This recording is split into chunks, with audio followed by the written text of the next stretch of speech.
Hey there, I'm Lance and I'm a gamer. And I'm Sam and I'm a non-gamer. And we are Love to Hate, where we try to help gamers find great games to play with non-gamers. And today we're taking a look at Long Shot the Dice Game by Perplexed. Long Shot the Dice Game is a game that takes after Long Shot the board game, except you are going to be rolling dice in this game. Not that you weren't rolling dice in the original game. It's the same theme, it's horse racing, and you are betting on different horses that you think are going to win the race. The objective is to be the player who wins the most money by the end of the race. Let's take a look at it down below. We'll show you how it plays, and then we'll come back and share our thoughts on it as a gamer and non-gamer. All right, here's Long Shot the Dice Game from Perplext. Let me show you guys how this betting, dice rolling, horse racing game is going to work. But first, let me show you the different components here. You've got lots of different cards matching the different horses, and these are wooden horse pieces here. They're very chunky pieces that have nice colorful artwork on them. And you're going to have 8 of them, obviously. And the racetrack is a board, or the board is a racetrack, excuse me. You do have 2 dice, a D3 with numbers 1 through 3 on it. And this is engraved. And you have a D8 with the 8 different horses on it. That's pretty nice. And a first player marker. Now, this may be Kickstarter exclusive. I'm not exactly sure. I do have the Kickstarter edition, which comes with all of these other sets of horse cards that you can substitute the base set with. And you can purchase those on their website if you'd like. It also comes with a mini expansion track events as well. And all players are going to have their own dry erase board, player board, and you are going to be marking on this with your dry erase marker. Now, at the beginning of the game, all players are going to be dealt one of these cards right here, and this will have you set up your board in different ways. All players are going to get to mark off 4 different numbers in their concession stand, as denoted by that icon right there, and you'll just mark off the corresponding numbers on your board. And then you will start the game with 2 bets. In this case, I have a $2 bet on the 4 horse and a $4 bet on the 8 horse. And I would mark that right here. So again, that was a $2 bet on the 4 horse and a $4 bet on the 8 horse. And I start the game with 12 money, which you keep track on this dollar bill right here. Now, in this game, you are going to, whoever is the first player, they are going to roll both of the dice, and that is going to tell you which horse is going to activate, which in this case is the 6 horse, as you can see, and that horse is going to move 2 spaces. Seems simple, right? And you might just think, well, I'm just rolling dice. How's this a game? Well, not only does the 6 horse move 2 spaces, and as you can see, the board is divvied up into different sections, but you will take a look on the 6 horse card, and whatever numbers are marked off down here for the other horses, those horses will move 1 space as well. So in this case, the 2 horse and the 3 horse will both move 1. And that is how the rolling works. Now, everybody gets 1 action starting with the first player, and those actions are determined or shown here to you at the bottom of your player board. 1 action you might do is the concession stand. And what you're trying to do here is you're trying to mark off completed rows or columns to get these bonuses here. And I have to mark off the 6. And so if I wanted to do the concession stand action, maybe I mark off this 6 right here. And when I have completed a row or column, I will get one of the bonuses down here, marking it off as I go. Obviously, this gives me $7, and that's important because the winner is whoever has the most money at the end of the game. These 2 spots right here are going to allow me to move horses up. So I can move 2 horses 2 spaces each, or 1 horse 3 spaces. These 2 are the exact opposite. I'm moving horses backwards. These 2 spots right here are going to give me a free bid that I'm allowed to put on one of the horses, writing it in right here. And these 3 spots down here are going to let me do an extra action, one of the actions that are listed here, such as a helmet, jersey, or buy. We'll cover those here in just a minute. In fact, we'll cover the helmet right now. So the next action you might do, if you didn't want to do concession, you can mark off the corresponding helmet. So in this case, I would mark off this 6 helmet. And what the helmet is going to let you do is ignore the no bet line. Way over here on this side of the board, you can see that this line is red with this icon right there, and that's just going to let you know that if a horse crosses that line, it is no longer able to be bet on. So the 6 horse crossed the line, and you cannot bet on the 6 horse. Hopefully you have already put a bet there, or you have the helmet, because if you do, then you can bet on the horse and make one last bet before it crosses the finish line. If you don't want to do the helmet, you could do the jersey. What the jersey is going to let you do is it's going to let you mark the X on any card of the corresponding horse that you just crossed off. And so again, these X's on the bottom of the card are going to allow those horses to activate even when they're not rolled, when another horse is rolled. So maybe I say, yeah, I want to make sure that the 6 horse goes, because maybe I have a big O bet on the 6 horse. That's supposed to be a 6. And maybe I want it to go whenever the 2 horse goes. So I would mark it off on the 2 horse like so. And I would probably try to do that and get the 6 horse on as many cards as possible. Now, if I don't want to do the jersey, maybe I want to do the bet. And so you can do a $3, up to a $3 bet on any horse, on the horse that you rolled. So the 6 horse in this case, I could add $3 more to that bet, and I would have to subtract that from my $12 over here. The last thing you could do for an action is to buy a horse. Now, this is an expensive action, and you're going to need some money to be able to do it. But you can see here that each horse has a cost up in the top right, and that's going to be how much money it is to buy that horse. And when you do buy that horse, you get to take the card and put it next to your player board. So if I spend $10, I now own Chain Reaction, the number 1 horse. And whenever you own the horse, you get to do the special ability on that horse when you take that action. So when I take the concession stand action and I complete a vertical column, I get to mark any other numbers. So that's pretty nice. Now, other players do still get to move the 1 horse, and whatever horses are marked off in the bottom here, they would activate when the 1 horse moves. They can also still bet on the 1 horse. You just own the horse, and that's going to give you some extra money at the end of the game. Now, everybody gets to take their 1 action, and then when everybody's taken their action, then the dice will move to the next player, and then they will get to roll. You do have the ability to change the die to be whatever color you want it to be, but you can only do that 3 times throughout the course of the game.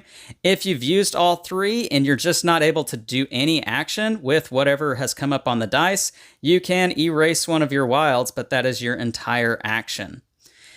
So ultimately what you're trying to do is you're trying to make sure that you have the best outcome with what happens here in the race, because once 3 horses have crossed the finish line, so say the 6 horse crosses first, we would place them in the first spot here. Let's say the 3 horse crosses next, and then the 2 horse crosses last. The game would then immediately be over. You would not move anything else, and you would go to final scoring. And so let's go ahead and set this up to show you how final scoring might work depending on where these horses finish at. So say we have it looking something quite like this. Now, if this happens, we would score the 6 horse as the first horse. And we would look over here on our player board, and you can see here that all the horses have different odds. The lower the number of the horse, the higher the odds that they are going to win, and the lower the payout for them winning because, well, they're the favorite. The long shot, has the worst odds, but it pays out great if it does win. So the 6 horse would get 7 odds here, so 6 times 7 would tell me how much I win for that horse. The 3 horse would get 5 to whatever you bid on it, and in this case, the 2 horse would get 3 to whatever you bid on it.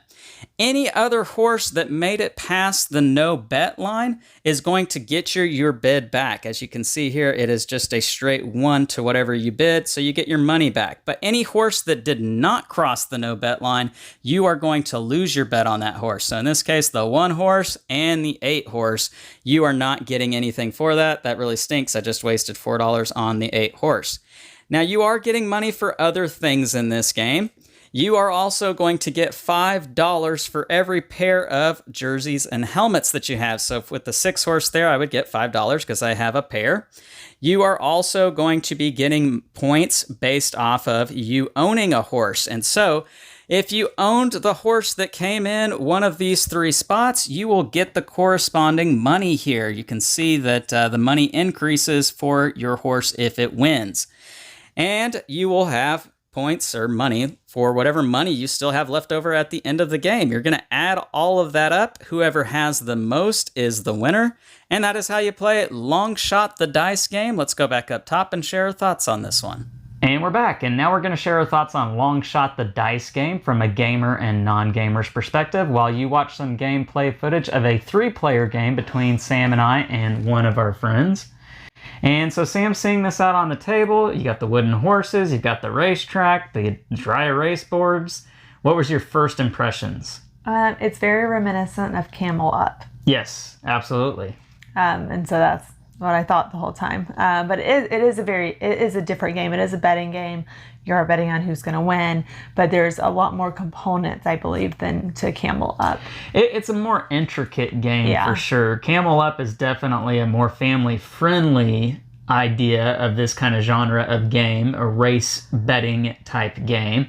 But this is not, I would say this isn't super complex, super heavy. What do you think as a non-gamer? No, it's definitely a step up from Camel Up, but it's not a super heavy game. Now, I don't know that I would say it's a family weight game, though, because I do feel like this is a game that you are dealing with odds. You are trying, you've got several different... This is more of an adult game. Yes, for sure. It's one that says on the box that it's for ages 14 and up. I think that's pretty accurate. I think so too. I just don't think our kids would understand some of the concepts of betting and all the different cards or the different numbers and things like that. Yeah, I think so. I think this is definitely one that takes a little strategic thinking as far as the options that you have. You can send horses backwards. You can fill in bubbles to get concessions that give you bonuses. I mean, there's a lot of options that you can do on your turn. As a non-gamer, how was it for you to find your way through this game and find a strategy? I think the first couple of rounds, I was just trying to fill it out and kind of watch what was happening. But by the end, I think I made some good choice. I think I ended up winning, didn't I? Or did I come in second? I think you did win. No, I did win, yeah. And I won because by a horse. Oh, yeah. And I bought the winning horse, and that at the end worked very well in my favor. And it's kind of like, that's real life. You're going to benefit more if it's your horse that wins versus if you just bet on the horse that wins. Yeah, right, so exactly. I liked that. Yeah. And that's the cool thing about this game. There are many paths to victory in this game.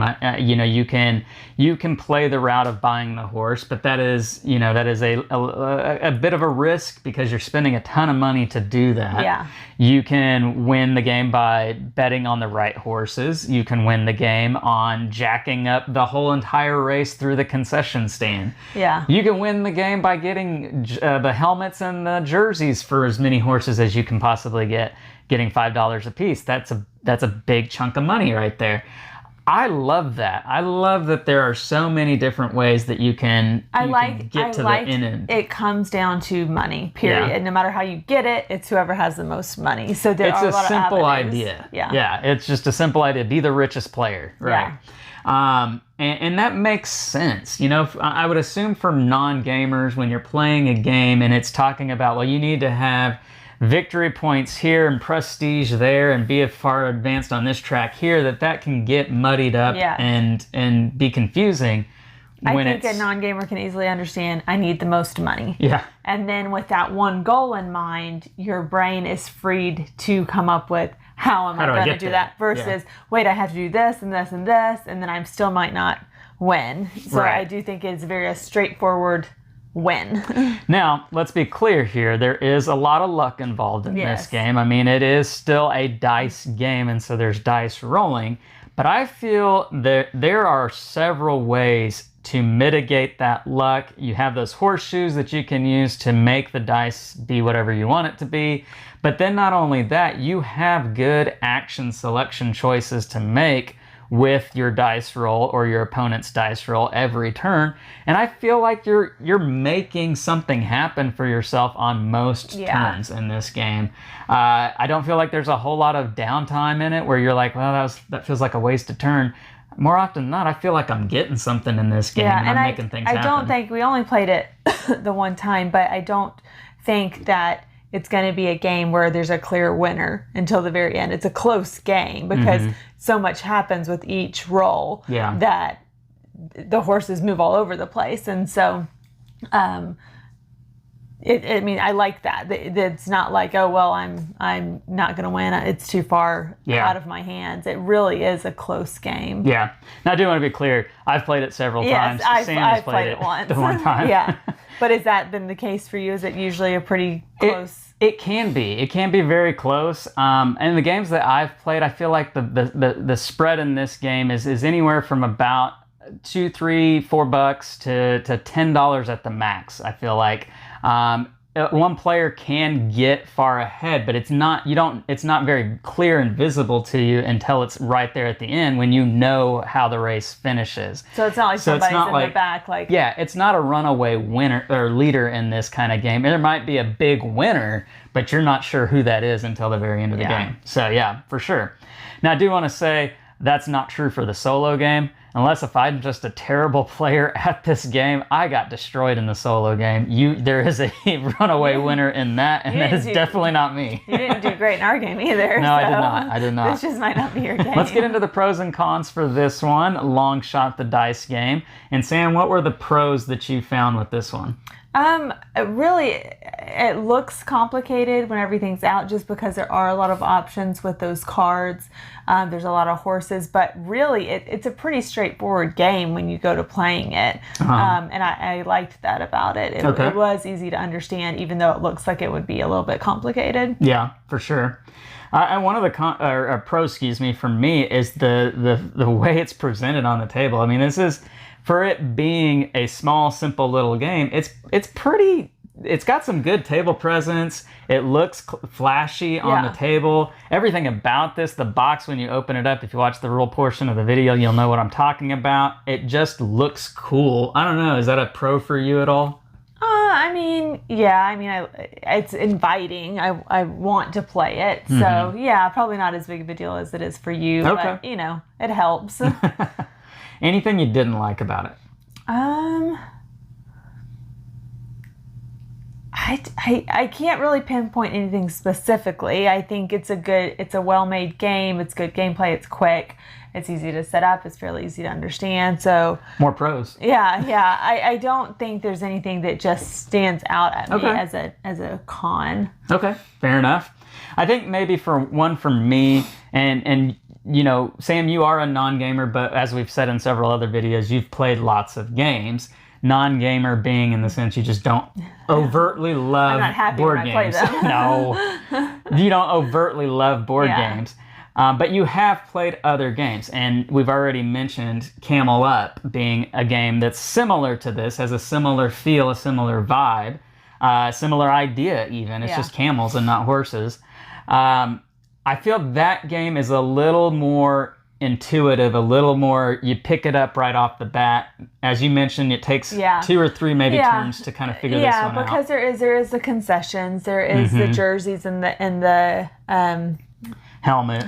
Mm-hmm. So there's more to it. There's more choices to be made with each round. So you really have to decide what you're going to do with your time. Yeah. But it's one of those things where you're not really penalized by any choices that you make until the end.